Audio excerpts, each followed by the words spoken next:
Sumainyo ang Panginoon, At sumainyo rin. ang pagpapahayag ng mabuting balita ng Panginoon ayon kay San Mateo. Papuri sa iyo, Panginoon.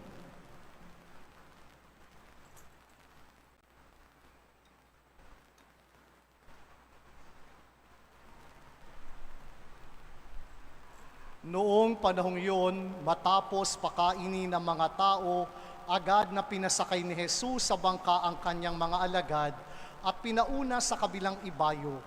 Samantalang pinapauwi niya ang mga tao, pagkaalis ng mga ito, umahon siya sa burol upang manalangin. Nag-iisa siyang inabot doon ng gabi. Samantalang nasa laot na noon ang bangka at sinasalpok ng mga alon sapagkat pasalungat sa hangin. At nang madaling araw na'y sumunod sa kanila si Jesus na naglalakad sa ibabaw ng tubig. Kinalibutan sa takot ang mga alagad upang makita nilang may naglalakad. Nang makita nilang may naglalakad sa ibabaw ng tubig, multo yon, sigaw nila. Ngunit agad siyang nagsalita at sinabi sa kanila, "Huwag kayong matakot, si Jesus ito." At nagsalita si Pedro, "Panginoon, kung talagang kayo yan, paparian ninyo ako sa ibabaw ng tubig." Sumagot si Jesus, "Halika." Kaya't lumunsad si Pedro sa bangka at lumakad sa ibabaw ng tubig, palapit kay Jesus. Ngunit nang mapansin niya ang hangin, siya'y natakot at nagsimulang lumubog. "Sakipin mo po ako, Panginoon!" sigaw niya. Agad siyang inabot ni Jesus. "Napakaliit ng iyong pananalig," sabi niya kay Pedro, "bakit ka nag-aalinlangan?" Pagkasakay nila sa bangka, tumigil ang hangin at sinamba siya ng mga nasa bangka. "Tunay na kayo ang anak ng Diyos," sabi nila. Ang mabuting balita ng Panginoon. Pinupuri ka namin, Panginoong Hesukristo. Sa ating ebanghelyo sa araw na ito at sa diwa ng ating pagninilay, buhay na sambayanan sa nobenaryo kay San Roque, nais ko kayong anyayahan na ang katangian ng buhay na sambayanan ay humaharap sa mga unos at pagsubok ng buhay nang may pagtuklas sa presensya ng Diyos. Sa kwento ng ebanghelyong ating narinig, ang mga alagad, inutusan ni Jesus na maglakbay patungo sa ibayo. At ang paglalakbay na ito, kailangang bagtasin ang karagatan. Pero ano ang dinanas ng mga alagad? Pagsalungat ng hangin. Sila na sumusunod sa Diyos, tumatalima sa kalooban at utos ni Jesus. Bakit kailangan pang magbata ng mga unos, sakit at paghihirap sa buhay? Ito ang ilusyon na hindi natin masagot. Why do evil things happen to good people? Di ba't angkop lang na yung masasama ang dapat nagdurusa? Yung mga taong nagsusumikap gumawa ng kabutihan, bakit inam ang mga pagsubok na pinagdaraanan sa buhay? Ito ang karanasan ng mga personalidad na ating narinig sa Ebanghelyo sa araw na ito. Sa unang pagbasa, narinig natin si Elias. Tumatakbo laban sa kapangyarihan ni Reyna Jezabel sapagkat napatahimik niya ang mga malhuwad na propeta ni Baal. Ano ang ginawa ng Reyna Jezabel? Hinahanting si Elias na gumawa sa ngalan ng Diyos. Kaya anong ginawa ni Elias? Siya'y nagtumakbo at nagtago sa isang yungib. At waring nag-aalimpuyo sa kanyang dibdib, siya na gumagawa ng kabutihan sa ngalan ng Diyos. Bakit kailangan niyang pagdusahan at paghirapan na ang kanyang buhay ay nasa bingit ng alanganin o kamatayan? Kaya't nais niyang matuklasan Where is God in the midst of all these things? Hinanap niya ito sa malakas na hangin. Hinanap niya ito sa pagyanig ng lupa. Hinanap niya ito sa mga kidlat. Subalit wala doon ang Panginoon. Saan natuklusan ni Elias? In a tiny whispering voice. God is very much present in the tiny whispering voice. And that is more than enough to build up the confidence of Elijah and stand once again in the name of his Lord. Sa kwento ng ikalawang pagbasa, narinig naman natin si Pablo. Siya ay isang Hudyo. Hinirang ng Diyos para maging apostol. Pero ano ang kanyang ipinapahayag sa ikalawang pagbasa? Naghihimutok ang kanyang puso sapagkat ang lahi na minamahal ni Jesus, the chosen people of God, ang lahi na pinagmulan ni Jesus, ang lahi na natatangi sa Diyos, binigyan ng tipan, inagapayan patungo sa lupang pangako, ngayon ayaw tanggapin ang anak ng Diyos na si Jesus.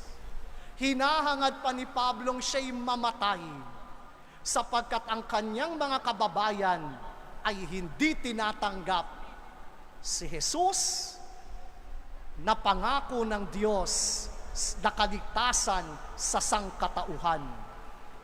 Ano ang posibilidad na nangyari? Dahil hindi tinanggap si Jesus, si Pablo ay bumaling sa mga hentil. Something that is a great storm in the life of Paul that directed him to focus his strength and energy to share the good news of the Lord, not anymore to the Jews, but to the Gentile.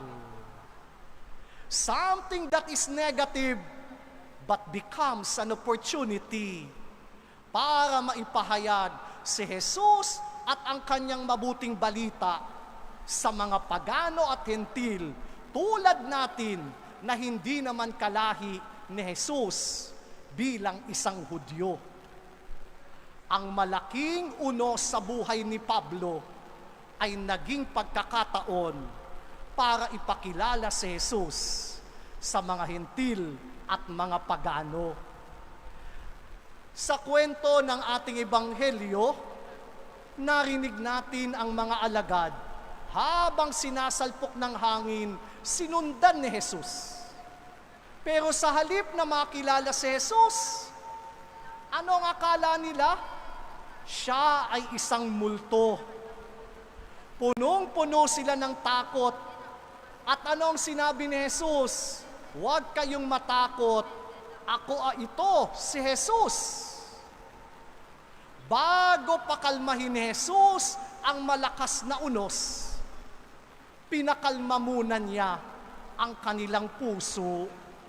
The assuring presence of God in them make the storm in their heart to be calm.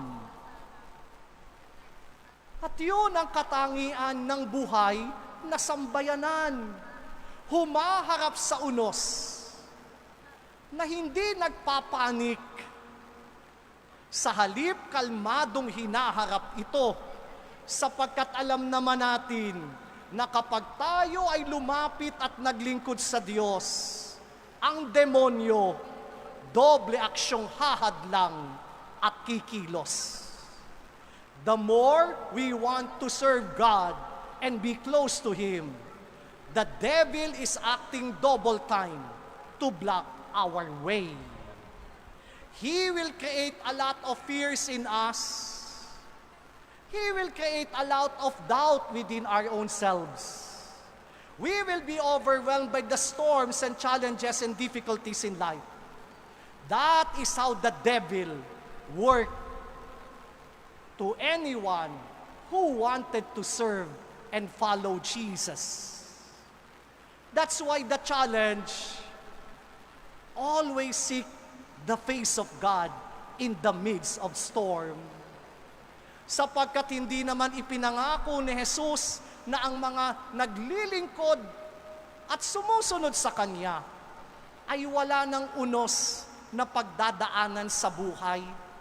Ang Kanyang tiyak na ipinangangako, kasama niya tayo sa paglalakbay. God did not promise that anyone who follow Him, there will be no challenges, troubles, and difficulties in life. What He promised, He will remain and be with us in the midst of the storm of our lives. Remember, God is Emmanuel, God who is with us. And the challenge for us now is to seek His face and discover His presence in the midst of the storm that we are confronted with. At yun ang paanyaya sa atin kung nais nating maging buhay na sambayanan. Ang buhay na sambayanan ay laging tumutuklas, nagsasaliksik, humahanap. Nasaan ang muka at presensya ng Diyos sa gitna ng unos ng ating buhay? Tulad nawa tayo ni Elias, sa munting tinig, siya'y ating natutuklasan. Katulad nawa tayo ni Pablo, na sa pagkasawi palad, magkaroon ng oportunidad kung saan tinuturo ni Jesus, saan natin dapat siya'y mapaglingkuran. At tulad ng narinig ng mga apostol sa Ebanghelyo, huwag kayong matakot. Ako ito. Let the assuring presence of Jesus in the storm, we might always recognize it and allow Him to empower us, to strengthen us, and to feel confidence in our lives.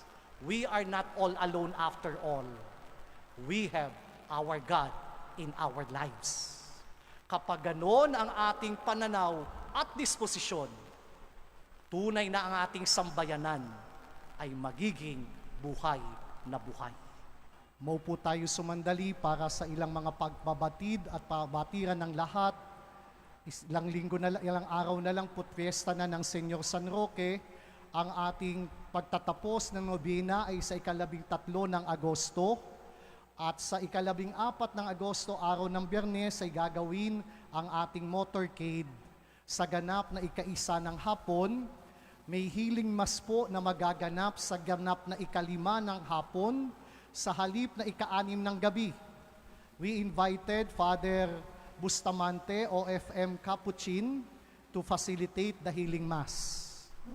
So he will come kasama ang imahe ng mahal na Birhen ng Lourdes.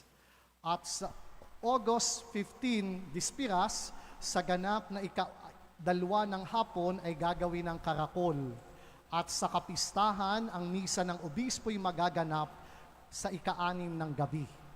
At susundan po ito ng prosesyon. Kaya inaanyayahan po tayong makiisa at makibahagi at sundan ang mga programa na naitala ng ating parokya.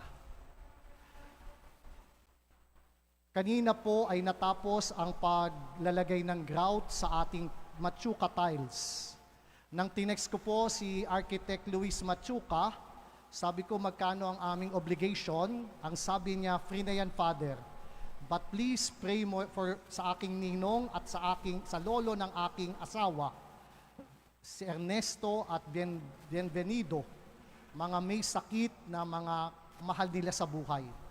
Sabi niya, yun na lang, Father, isama mo sa misa at sa iyong mga dasal. Kaya isama natin because tayo po'y pinagmalasakitan niya na i-grout ang ating tiles for free, magkaroon ng deep cleaning for free, kaya kahit tumaulan ay makintab ang ating aisle at altar, dahil po ito sa mga tauhan ni Architect Luis Machuca at ibinigay niya ito sa atin ng libre. Panghuli po, inaanyayahan tayo ng mga pagbasa na kapag tayo'y malapit sa simbahan, marami ang demonyo. At damang-dama ho natin ito ngayon. May mga plano tayo, dinedemonyo tayo.